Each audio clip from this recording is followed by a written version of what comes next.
guys, and welcome back to the next episode of our Pokemon Theta Emerald EX Nuzlocke. In the last episode, we hit up Mount Chimney and took on the leader of, I think, Team Magma. That would make sense. It was a volcano, and there's a Team Magma grunt standing right here. So I think it was Team Magma. Well, didn't realize this man was going to want to battle. And then after that, we, of course, got our encounter here in the Jagged Pass, which was a spoink. And in today's episode, we're going to be finishing up the Jagged Pass. Ooh, Sashimi, you only at half health, my boy. After this, we're gonna be... Can I go into Kleil? Is it safe to go into Kleil? It might be safe to go into Kleil. This isn't a great start already. We're gonna finish up Jagged Pass and then take on the 4th gym leader. I gotta say I'm a little nervous. This is my first time coming back to this in a couple days, and I've been playing a whole bunch of the new Pokemon games. Pokemon... Let's Go Pikachu. Well, actually, we have Let's Go Eevee, but I've been playing a whole bunch of that game lately, and I'll probably get my opinions on it as the day goes by, or as this episode goes by, just in case you were curious. But it's gonna be very different because this game is designed to be a little bit more difficult, whereas Let's Go Eevee, we don't want to learn Takedown, whereas Let's Go Eevee is designed to be a little bit easier, aka I basically flew through that game, and I was able to play through it, you know, not really taking it too terribly seriously, whereas the opposite's going to be true here. I'm going to have to calm down a little bit and make sure I do things correctly. The other thing is I played that game not as a Nuzlocke. Oops. Okay, I actually clicked the right move. I was just clicking A as fast as I can. Look at this thumb working overtime. That game I'm playing is not a Nuzlocke, so like my Pokemon have been dying like crazy, and I'm like, yeah, I'll just heal them up after this battle. No biggie. Can't do that here, so I'm gonna have to change mindsets. I literally just finished playing it about 2 seconds ago. I'm actually at the Elite Four right now, so and I started a couple days ago. So like I said, I kind of flew through that game pretty darn quickly. I really don't want to use all these super potions. That's the other thing. In that game, I have so many healing items and so much money. In this game, I gotta remember, we're a little bit low on the casharoni. And I also have to remember that a super potion only heals 50 instead of 60. Not that that's that big a difference. That's probably the least of my worries currently. But yeah, overall, how do I feel about those games? They're interesting. I'll be honest, before I started playing them, I was very... I'm going to put Texas up front because Texas needs some training. I'm not going to lie, when I first started playing them, I was very anti Let's Go games. I kind of... I don't know. I don't consider myself like I'm not necessarily a casual player when it comes to. I'm definitely not a casual player. I would consider myself the opposite. But I would say even in that regard, I'm not like a super hardcore. You guys see me try a competitive game. If you guys remember back to the UPA, I'm not exactly the greatest when it comes to competitive stuff. And even when I play, you probably see that I make a lot of dumb choices. But at the same time, there is something nice about, you know, I like playing these more difficult games every time, the Theta Emeralds, the Volt Whites, etc. They give you a little bit more of a challenge, something to chew on, if you will. I kind of like, oh no, this cable's gonna die soon, I just pulled a wire out. Well, hopefully it continues working during this. I didn't see who was coming out. It's gonna be a Skiploom. I would think Skiploom wouldn't have anything to touch me with. That's actually something to touch me with. Actually, it didn't touch me at all. We're fine. Yeah, I would consider myself more on the competitive side of gaming versus the non-competitive side, more of the casual style like Pokemon Go. I do like playing Pokemon Go, which had me interested in this game because essentially it just is. It's not even really like a main series game. I think the biggest thing when you go into playing Pokemon Let's Go Pikachu and Pokemon Let's Go Eevee is you need to understand what the point of the game is in the first place, which is essentially it's a stepping stone between Pokemon Go and the traditional Pokemon games that you and I are like this right here. Well, this is around, but you know, Pokemon Emerald, your traditional style Pokemon games. It's essentially a little stepping stone, a guiding post to try to get people to transition from one to the other. Because obviously there's a vast difference between Pokemon Go and these style Pokemon games. Everything from the way you level up Pokemon to taking on gyms, the battling, the strategy, held items, abilities. You know, those are things that don't even exist yet in Pokemon Go and maybe never will. And so Pokemon Let's Go is kind of a way to transition people from the easier games into some of the more difficult games. And if you approach them from that standpoint, you may not hate them. Like I said, I was originally thinking of them as, you know, this is going to be a new Pokemon game. This is going to be in the vein of, we're getting this instead of 8th gen. And the idea of getting that game instead of 8th gen kind of bugged me right off the bat because, you know, it's almost like you're remaking Kanto again, really? But then you have to understand, it's basically a complete different game. Not necessarily as much as, like, if you guys have ever played, like, Pokemon Ranger or the Mystery Dungeon games or anything like that. Those are also games that have the Pokemon name on them, but the gameplay is completely different. Pokemon Let's Go isn't quite that crazy different like those games, but it is still pretty different than the main one. First of all, you got no wild Pokemon battles. Kind of torn about that, to be honest. I like it from the perspective, I really like having, like, I kind of just hate grinding in games in general. You guys know that I don't like grinding. I kind of like the game to be structured in the way that if you fight all of the trainers, you will be at a high enough level to take on what you need to be taking on in the area without any extra grinding necessary. And actually, this ROM hack does a really good job of. We haven't had to grind a single time in this whole thing. And I think that is, what do you call it? I think that is indicative of good game design. The fact that I don't have to sit in one area, and this is where I'll probably differ from some of the, like, more hardcore fans of Pokemon. Not that I'm not. I mean, I grew up with it. My first games were Red and Blue, and I've played them since then. So I would consider myself a hardcore fan, but I think a lot of those guys would be like, no, the best part of Pokemon is sitting on the same route for 8 hours before you gotta fight the Elite Four. No, that sucks. That's really not fun. And so I think this game and some games, even some of the newer ones, even though people don't like the EXP share applying to everything, and in some cases those do make you a little too overleveled, I do think they do a pretty... I'm inside it. I do think they do a pretty good job of making you not have to worry about of grinding for hours and hours and hours on it, which is just not fun, if we're being honest. This game, unfortunately, doesn't really solve that problem. It just replaces it, and instead of grinding on wild Pokemon, you grind on... Well, instead of grinding by battling wild Pokemon, you grind by... who do I want to go into here? Probably Sashimi. Instead of grinding by battling wild Pokemon, you grind by capturing wild Pokemon. So it's more like Pokemon Go in the sense that your Pokemon box is going to be 150 Pokemon deep. Like, I have so many Pokemon in that box that are just completely worthless. And you can do the Pokemon Go thing where you send them to the professor, you get them for candies, etc. But since it plays like a regular game, I never think to do that. So, it's weird. It's something I still haven't really gotten used to. Man, I keep seeing the Pokemon that are coming in, and my brain is used to my team in Pokemon Let's Go, and I have an Alolan Ninetales in Pokemon Let's Go. So I saw Gligar, and I was like, oh, we'll just go ahead and send in our Alolan Ninetales. I don't have an Ice type in this, but we do have Sashimi, which is probably the next best thing. Not actually at all, though, but actually probably better than a Ice type. Let's be honest. I just flip-flopped like 8 or 7 times. Here's the thing.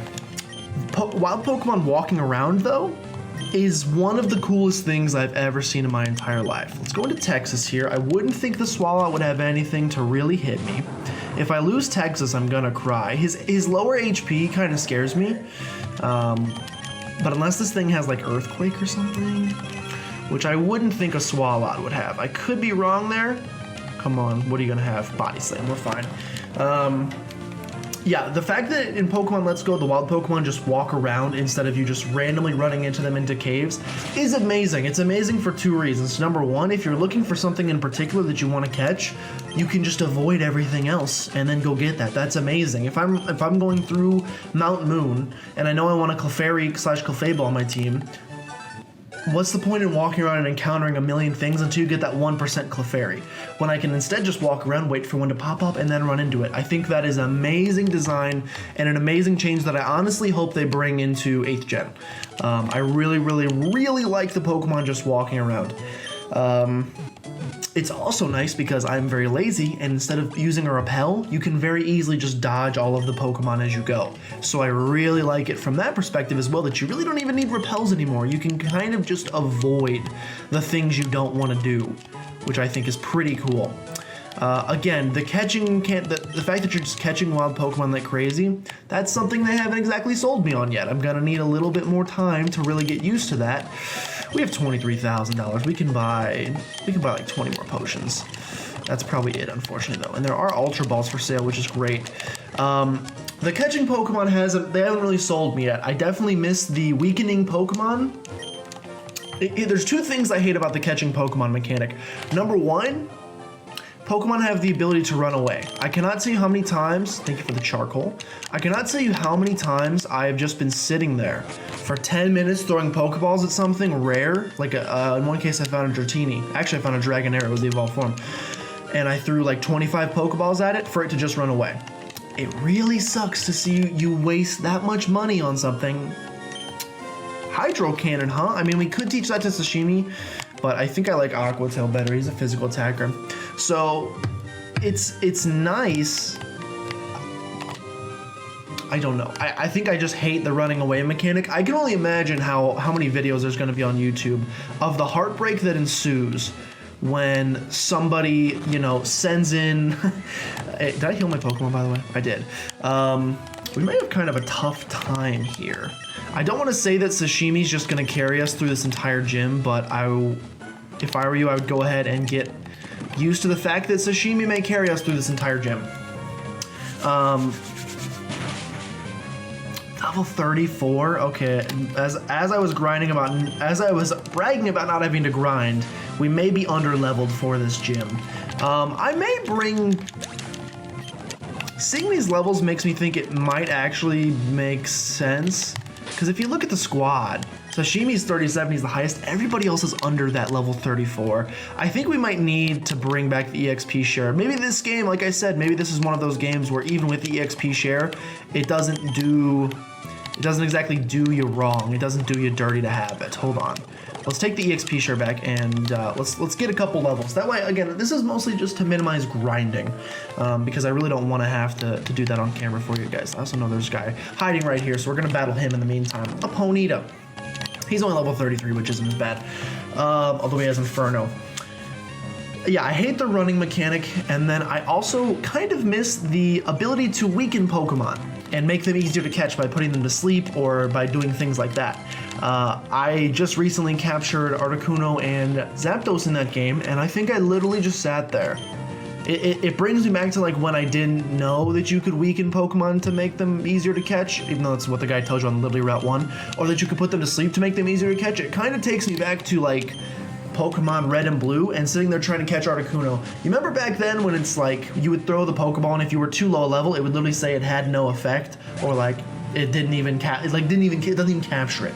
It felt like that. I sat there throwing 50 Pokeballs at a time, and then you just gotta get really lucky and get one. And again, Pokeballs are pretty cheap in that game, but it's still fairly annoying. And I kind of miss being able to weaken things and catch them a little bit easier. Maybe some people like the challenge of trying to... I mean, yes, it should be difficult to catch a legendary, but man, it takes literally like 15 minutes of just throwing Pokeballs at something, which I just don't think is that fun, personally. Maybe I'm in the minority there. I goofed, that was not the right way. Maybe I'm in the minority there, you guys can let me know. But yeah, I also dislike, like I said, the beginning of the game, really most of the game, but especially the beginning of the game, is just filled with hand-holding. Not quite as bad as like Pokemon Sun and Moon in terms of tutorializing things, but in terms of making things as easy for you as humanly possible. Like literally when you go into, they have gym requirements in this game, which are you have to meet certain requirements to take on gym leaders. So when you enter Brock's gym, which is a rock type gym, they won't let you in unless you've captured a grass or water type Pokemon, which at that point I think the only grass types you can catch are Bulbasaur and Bellsprout.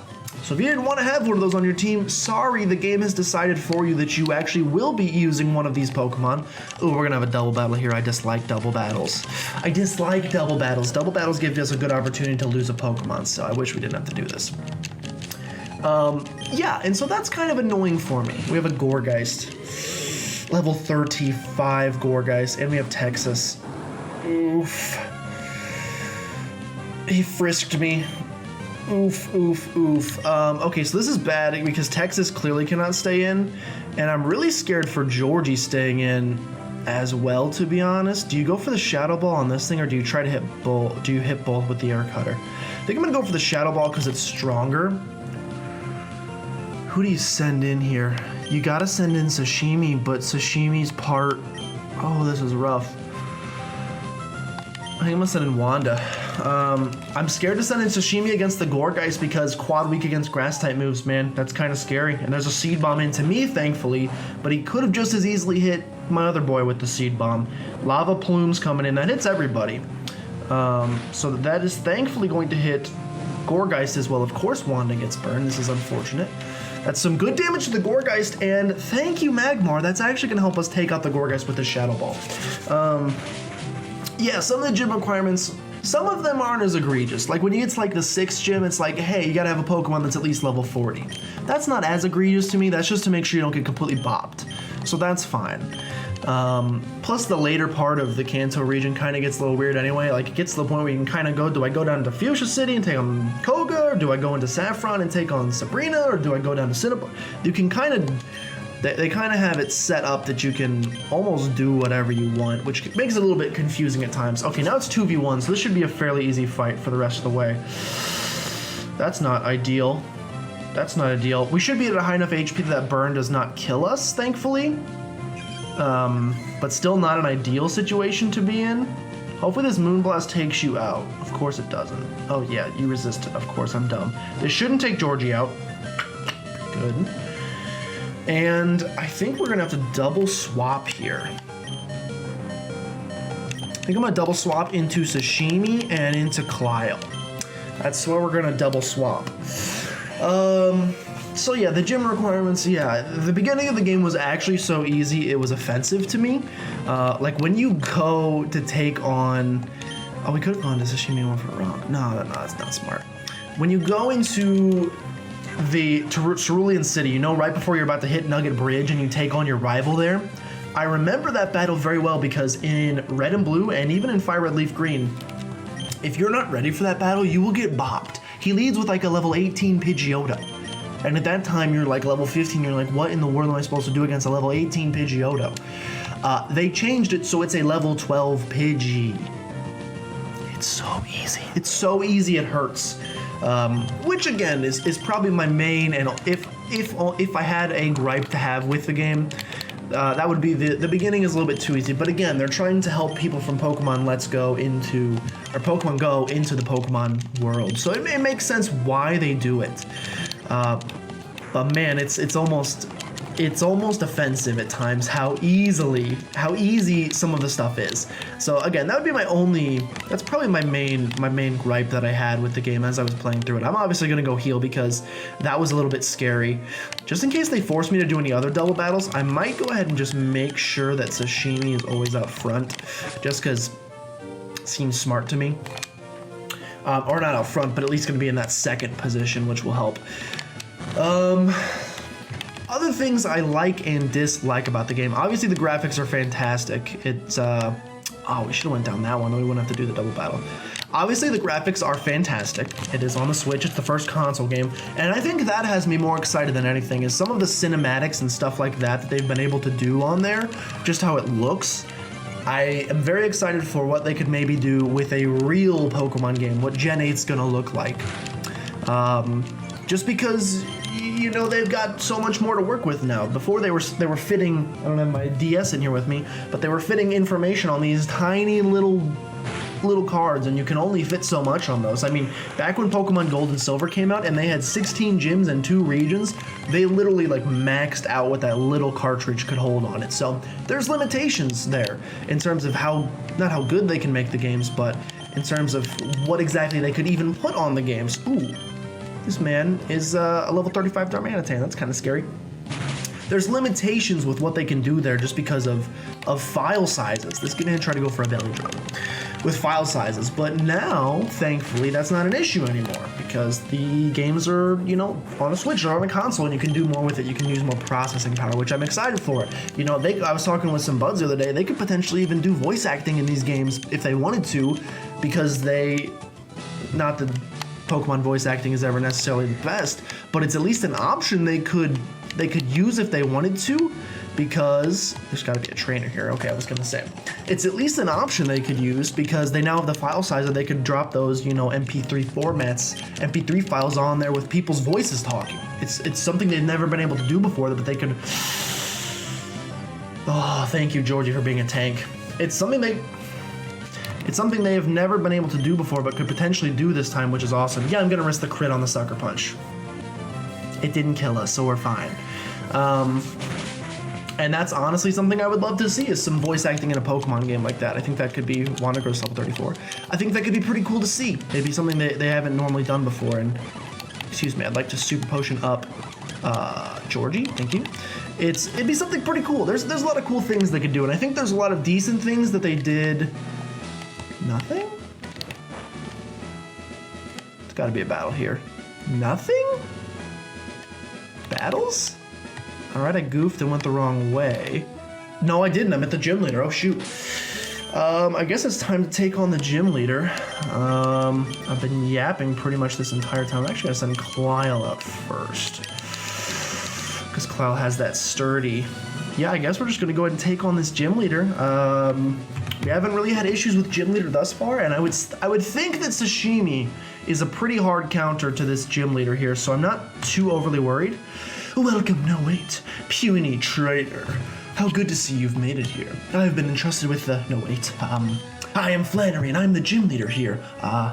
Dare not underestimate me though, I've been leader only a short time, and with skills inherited from my grandfather, I shall demonstrate the hot moves that we have honed on this land. Okay, she's learning, by the way, so give her a little bit of credit. It's not gonna, I don't think it's gonna, if I bop her, if I absolutely destroy her and her 6 Pokemon, it shouldn't be that scary. It is a level 36 Ninetales to lead, so like I said, we may want to go ahead and put that EXP share on for a little bit, because a level 36 Ninetales is kind of nuts to lead. But again, Sashimi is my boy, and Sashimi, that's unfortunate. The confusion is actually scary enough that I'm willing to switch out. Into Sashimi, of course. I'm willing to switch out. Going for the flamethrower, all we need is her to not snag a burn. If any of these flamethrowers snag burns, we're gonna be in a very rough spot, but as you can see, that one did not. We outspeed, we go for the bulldoze, we take out the Ninetales. And we may just sit in here and see if we can sweep with Sashimi. There's no guarantee, obviously. Kyle is gonna go to level 35 in the process though, which is pretty good for him. And he's also still at full HP, so we still have that Sturdymon to go into if we dare need to. A Houndoom is going to come in next. That seems like a great mon for Clyle. I'm not going to lie, that seems like a great mon for Clyle. As long as he doesn't swagger me or something. Again, the confusion's kind of annoying here. But as long as we're at full HP and have Sturdy, I can feel good about going for a Brick Break. He's going for Beat Up, which scared me because I remembered it hit multiple times.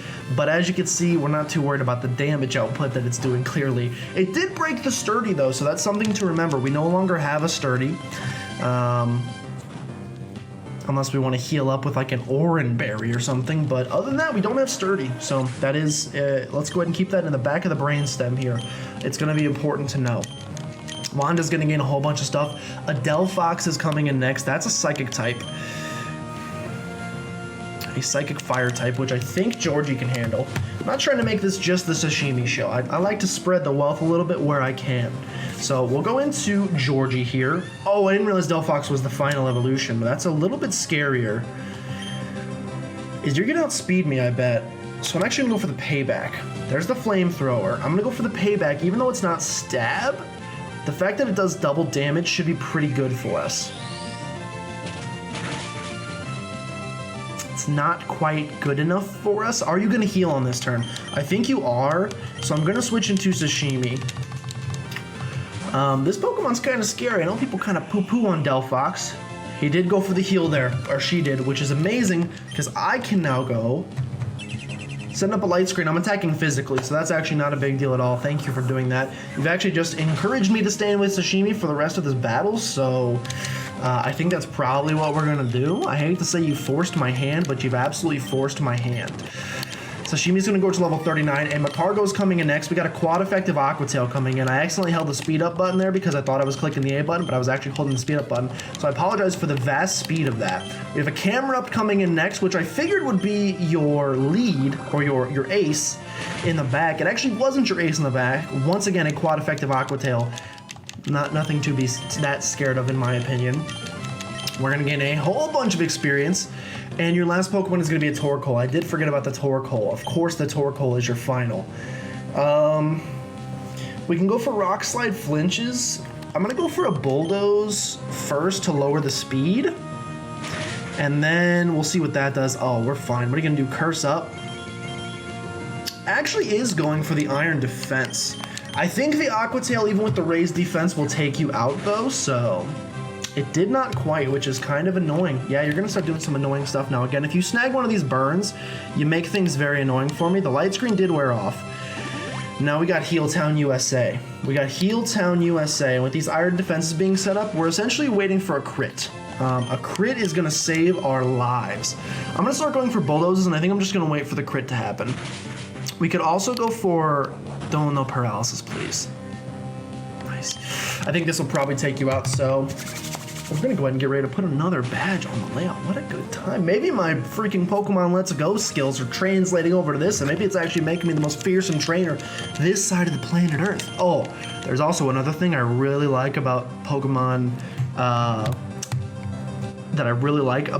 Let's Go. This is kind of a spoiler alert, so if you don't want to hear it, like skip forward like 30 seconds. But at the very end, when you beat Giovanni in the 8th gym and he goes away, Blue comes in and he goes, you know what, I can't just leave this gym vacant, let me become a gym leader. And it explains why he's the gym leader in Pokemon Gold and Silver. I actually love that. That's a nice little piece of lore they filled in there. And Leader Flannery has been defeated spoilers are done, by the way, you can come back in. Oh, I guess I was trying too hard. I've only recently become a gym leader and I tried too hard to become someone I'm not. I have to do things in my natural way. If I don't, my Pokemon will be confused. Thanks for teaching me that. For that, you deserve this. Ooh, $3,800. And we've also received the Heat Badge from Flannery. Now, I have to say, thank you guys so much for choosing Mudkip as our starter, because as much as I wanted Torchic, I don't know that we would have made it through this gym this easily without a water type, and a water ground type at that. Honestly, I don't know if we would even be still alive right now, because Sashimi's kind of been carrying us through the last couple of gyms with the electric type gym and now this type gym. So, and in the next gym he's gonna fare okay, but actually Kyle is gonna destroy the next gym.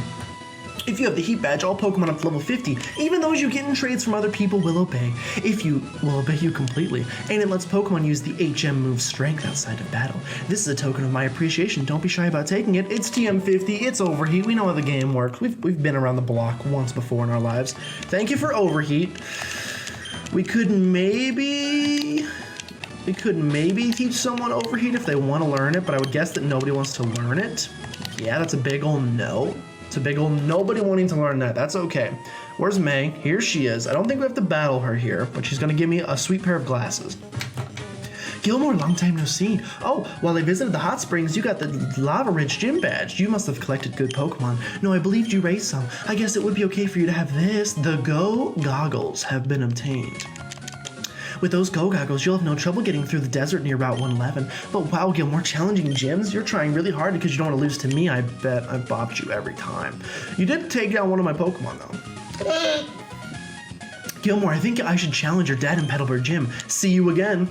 She doesn't tell me that I should go challenge him, though, so maybe I just won't. Tough to say. One thing we could do, now I know there's an egg here. This nice lady right here says she found an egg, and she would like us to hatch it.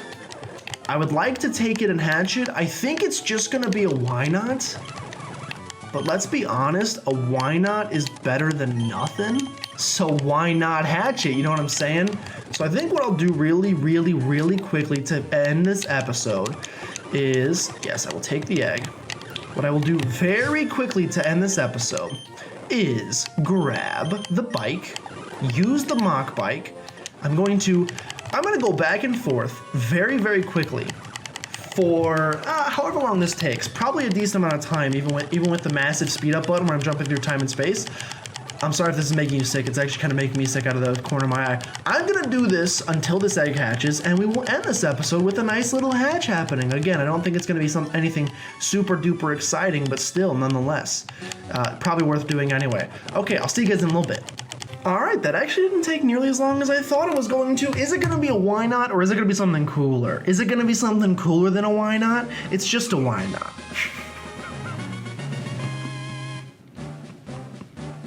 I feel bad because I kept you guys on the line oh, I didn't nickname him. Oh no, he's only level 1. I'm sorry, why not? I'm sorry, why not?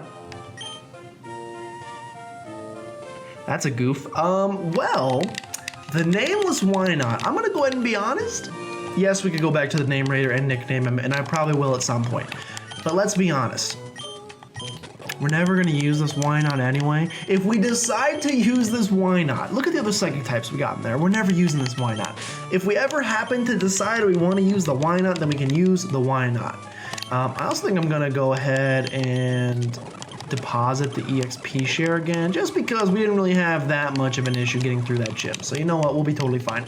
In the next episode, we're going to go hit up the desert and take on, well, we're gonna get 2 encounters in the desert. I think we can get a Mirage Tower encounter and just a desert counter in general. So we're gonna go do both of those things. And I also think we might take on my dad in the next episode. I don't know. We're gonna go see what level those guys are, but it might be Clile's time to shine. If we decide not to do that, if instead we just go ahead and get our desert encounters, we can also, we're at the level right now. We can actually go back and start getting our fishing encounters. So next episode, we're either going to take on my dad, depending on the level, or it might just be a Pokemon catching extravaganza. Either way, it should be a very good time. Thank you so much for watching, and I hope to see you guys next time.